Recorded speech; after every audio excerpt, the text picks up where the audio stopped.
সাংসদ কৃতি দেবী দেববর্মনের পৌরোহিত্যে ঊনকোটি জেলায় অনুষ্ঠিত জেলাভিত্তিক পর্যালোচনা বৈঠক। পূর্ব ত্রিপুরা লোকসভা আসনে সাংসদ নির্বাচিত হবার পর এই প্রথম ঊনকোটি জেলা সফরে আসেন সাংসদ কৃতি দেবী দেববর্মন। বৃহস্পতিবার ঊনকোটি জেলার জেলা সদর কৈলাসহরের সার্কিট হাউসে এসে ঊনকোটি জেলাভিত্তিক দিশা কমিটির বৈঠকে যোগ দেন। বৈঠকে সাংসদ কৃতি দেবী দেববর্মন ছাড়াও উপস্থিত ছিলেন ঊনকোটি জেলার জেলাশাসক দিলীপ কুমার চাকমা, অতিরিক্ত জেলাশাসক এল লারলং, এমডিসি ধীরেন্দ্র দেববর্মা, কৈলাসহর পৌর পরিষদের চেয়ারপারসন চপলা রানী দেবরায়, চণ্ডীপুর পঞ্চায়েত সমিতির চেয়ারম্যান শম্পা দাস পাল, কুমারঘাট পঞ্চায়েত সমিতির চেয়ারম্যান সুমতি দাস, গৌরনগর পঞ্চায়েত সমিতির ভাইস চেয়ারম্যান মোহাম্মদ বদরুজ্জামান, কুমারঘাট পৌর পরিষদের চেয়ারম্যান যদু দাস সহ অন্যান্যরা। বৈঠকে স্বাস্থ্য দপ্তর, শিক্ষা দপ্তর, পূর্ত দপ্তর, পানীয় জল ও স্বাস্থ্য বিধান দপ্তর, বন্যা নিয়ন্ত্রণ দপ্তর, প্রাণী সম্পদ বিকাশ দপ্তর সহ অন্যান্য সকল দপ্তরের আধিকারিকরা ঊনকোটি জেলার সকলে উপস্থিত ছিলেন।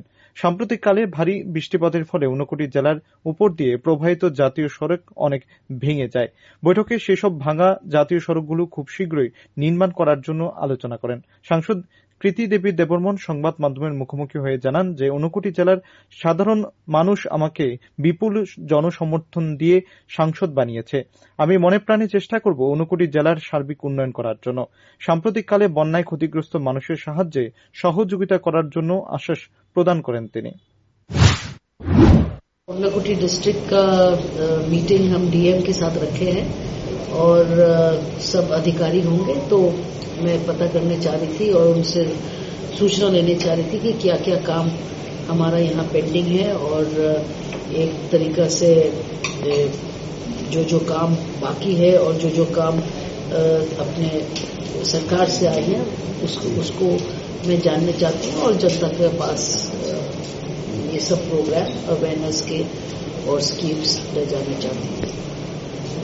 आप लोग सबके सहयोग है, आप लोग सबके साथ रहे और धन्यवाद। आप लोग ने हमें एक मौका दिया आप लोग का सेवा करने के लिए और मैं पूरी कोशिश करूंगी कि जल्दी से जल्दी हम लोग सब ये फ्लड के बाद सिचुएशन वापस नॉर्मल हो जाए और जो काम बाकी है वो कंप्लीट किया जाए।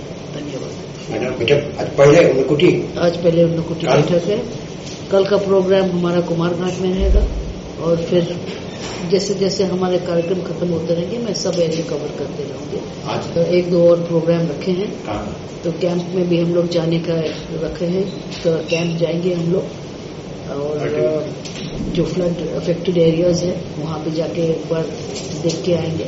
ऐसे सरकार तो पूरी अपनी तरफ से बहुत सहायता दिए है और सब अपने काम में लगे हुए हैं। जितने लोकल आदमी हैं, गांव के आदमी हैं, सब एक दूसरे से मिलकर फ्लड अफेक्टेड विक्टिम्स को हेल्प कर रहे हैं। অন্যদিকে উক্ত বৈঠকে মূলত জেলার উন্নয়নমূলক কাজের বিষয় নিয়ে বিস্তারিত আলোচনা হয় এবং আগামী দিনে কি ধরনের কাজ হবে তা নিয়েও রূপরেখা তৈরি করা হয় এই বৈঠকে। Bureau report, rising Tripura.